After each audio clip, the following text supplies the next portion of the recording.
Hello guys, welcome back to our channel. We are so excited to have you again. Enugu State have played host again to UGM. Don't forget that last week UGM went there and they set ablaze the INEC office in the capital city of Enugu. And that was really shocking. This time around, they're back and they're doing the same thing again, but in a different, community, different town. And also, in another news, right now there's a heavy protest going on in the Abuja-Kaduna road, and the whole road has been blocked due to what they suffered last night. They said some insurgents came around and abducted not less than 30 persons.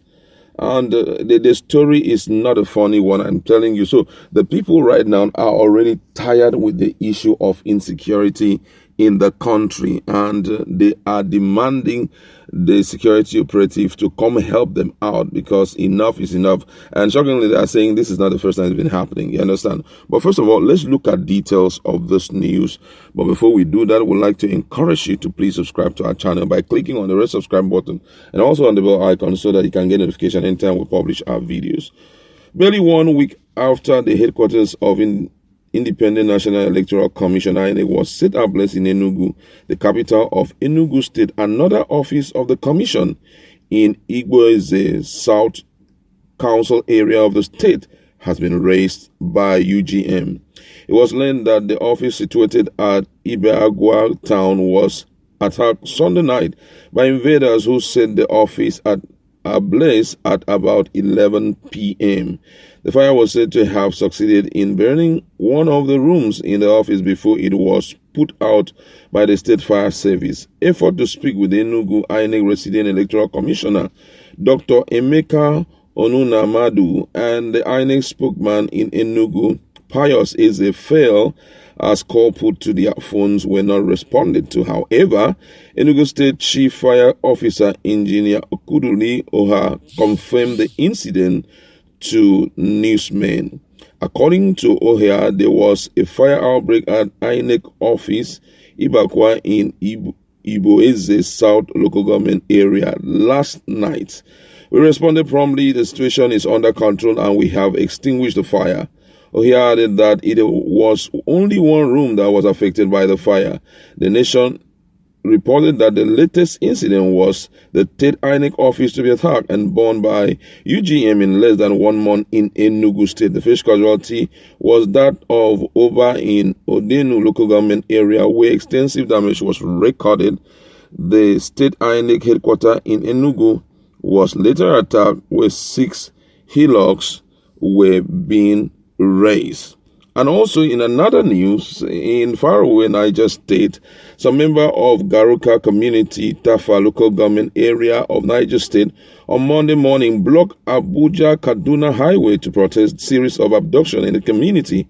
Garuka community is located along Abuja-Kaduna highway. The protester halted movement of traffic on the highway while burning tires to create a scene. The community is protesting abduction of some resident by UGM. They said about 30 persons from the community are currently in kidnappers' den and that their abductors are demanding a huge ransom. The protesters said they embarked on the action to call the attention of the relevant authorities to their plight after UGM invaded the community on Monday morning 1 a.m.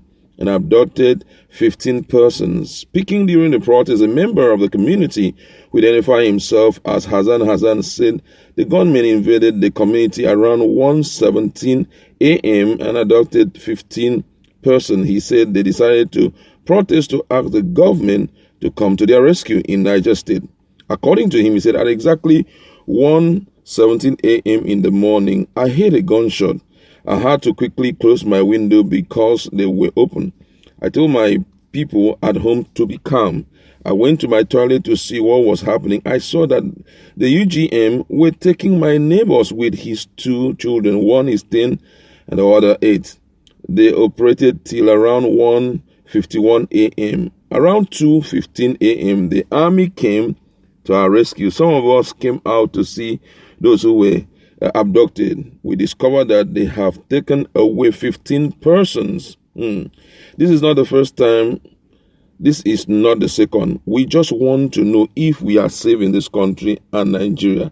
Another member of the community who identified himself as Dare said last Thursday, the UGM take into captive 4 persons in the community and that they are demanding a whooping sum of 10 million naira. He said when the community informed a nearby police station about the incident, they were told that there was no ammunition and vehicles to repel the attack. This is really serious. Imagine running to the police with huge expectation that your situation is going to be solved, only for them to tell you that they don't have machineries, they don't have a vehicle, they don't have weapons to fight or repel the attack. And I'm just imagining how one will feel hearing such from people who have promised you protection, people who have taken up responsibility of protecting lives and property. I mean, this is really, really troubling. The stories we are hearing on a daily basis in the country is just not what we expected. Now, some few hours ago, we also debriefed about the issue of these UGM guys visiting an INEC or police station in Aka in Anambra State. They are not even through with that, Enugu also. And the question is, what are our guys doing? Talking about those who are military, what are they doing? It seems that we have a small number of manpower fighting these guys.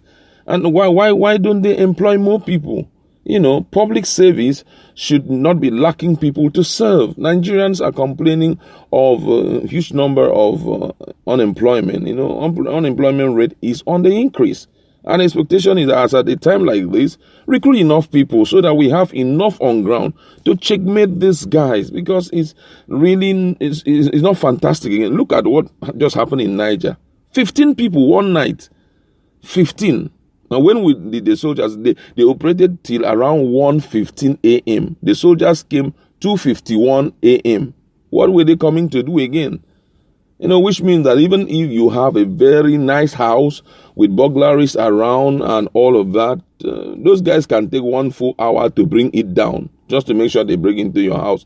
And there's nothing anybody can do. Police are saying they don't have fuel. The question is, does it mean that they don't always give these guys money for fuel to take care of their car? Something very serious will happen and you're beckoning on police to come. Is it that the police are scared of them?